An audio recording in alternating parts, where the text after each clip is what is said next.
So the question is, who's a typical customer for Little Bits right now?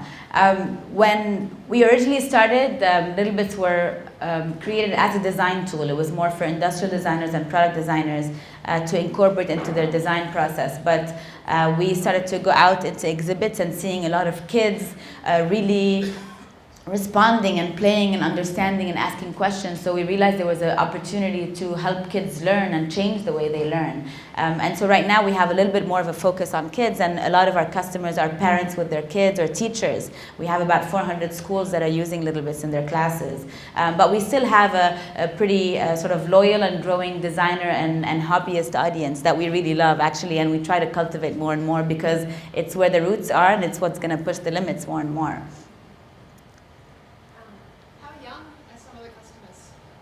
How young are some of the customers? We legally have to say 8, but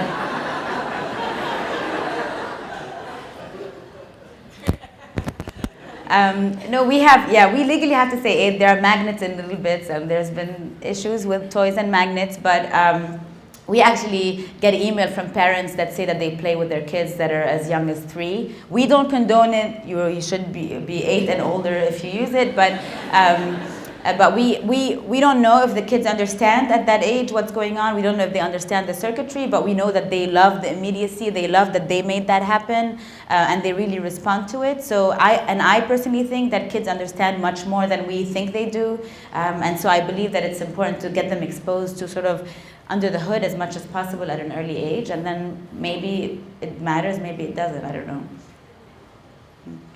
So the question is, are we aware of any copycats and how do we plan on dealing with them? So I don't know if I would call them necessarily copycats, but there are a bunch of sort of companies and groups of people and Kickstarter campaigns that have a lot of the same inspiration, same implementation, and sometimes same wording on the website. But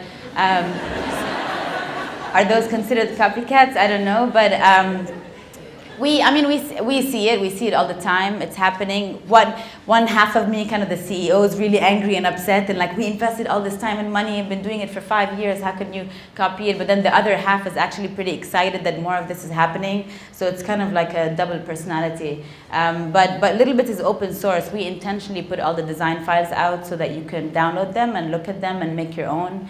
So the idea is to inspire you to take them further. I take offense when somebody recreates the same thing. I mean, the point is not for you to recreate the same thing. It's for you to use it as a jump start to create something better. So that's sort of how we deal with it. The way we deal with it is we just, continue to innovate. We look at what we're doing and how we could do it better, and are less concerned with what the sort of satellites things are. When we say open source, what exactly did we open source and how has that helped? We open source the electronic design file. So each circuit, the schematic and the layout of that circuit is a PDF or an Eagle board file that we put online that you can download on GitHub. Some parts of Little Bits are not open source. The magnetic connector, for example, is not. It's something that took many, many years to develop and is custom and is something that we don't open source, but we will make available to people. And what the reason we think it will help, it hasn't happened yet, but in looking at people at how they remix bits and make things that are more complex, and also allowing people to design their own bits that we would then integrate and make adaptable with others. So we haven't done that yet, but we do get a lot of questions, comments, people that say, oh, you could use this chip instead, or you could use that. So there's dialogue that's happening, but it hasn't yet materialized into new products that we have or that other people have, I don't think. But we will, it is something that we will do. What's been the most surprising impact so far? I don't know if I'm supposed to say this, but yesterday we're working on this new product that I cannot talk about, and yesterday I got an email forward from, the original email was from Brian Eno that said that he loved Little Bits and that he had all these ideas for bits that we could make, and that was a forward, and I was like, I got this at night, and I was like, what? Brian Eno, I can't believe this is happening. And so the impact is sometimes these things happen where when you're not looking, somebody you've admired or that has changed the world, or an artist or a designer or an engineer or a professor that I had, thinks that this is a real tool and a real revolution, and comments and has ideas on how to make it better, some ideas that you've had and are in fact working on, it's such a beautiful feeling. It's really humbling, and it's also really energizing. Don't tell anyone about Brian, How do we look at the environmental impact of the product on sustainability? So there's the way the product is made, and then the way the product is used. So the way the product is made, unfortunately, is like other electronics are made. And the electronics industry is not a very sustainable industry.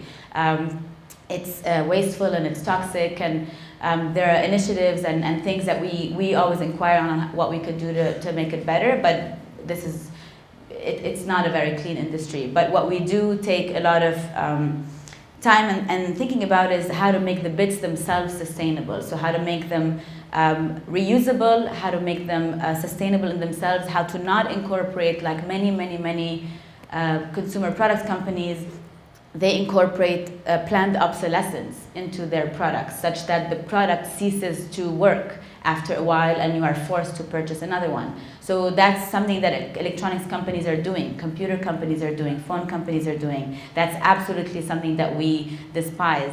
And so the bits that we make them really, first of all, nuclear and also reusable. So you can make something and then you take it apart, you make something else. It's sort of like Lego. It's something that will last and that you don't have to feel like it's crap that you're going to throw out after and add more damage to the environment. And do we use wind and sun and other sustainable sources for energy? That's something we're working on. So we're working on a solar panel now. We have rechargeable batteries. And then we've been talking about doing something like a hand crank. There's like some kind of mechanical thinking that has to be done. Solar panel is definitely the first one, and that's in the works and hopefully will be available in the next few months. Actually, it's a very requested bit. We have a page on the website called Dream Bits, where you can put in ideas for bits that you want to see made. So if there are things that are not on there, definitely put your ideas, or even put yours so that we can see how popular something is. The solar panel is definitely one of them. No, absolutely. So we have some of the more complex ones actually launched next month. We have a speaker, we have a microphone, we have a micro LCD screen that's coming out. We actually also announced last week at Maker Faire an Arduino bit, so for people that want to program their own bits as well. So that's coming out in January. And then we have a super special bit that I cannot talk about that is going to change everyone's life, but I can't talk about it. So that's it. I think we need to end it right there. You can't top that. Thank you very much.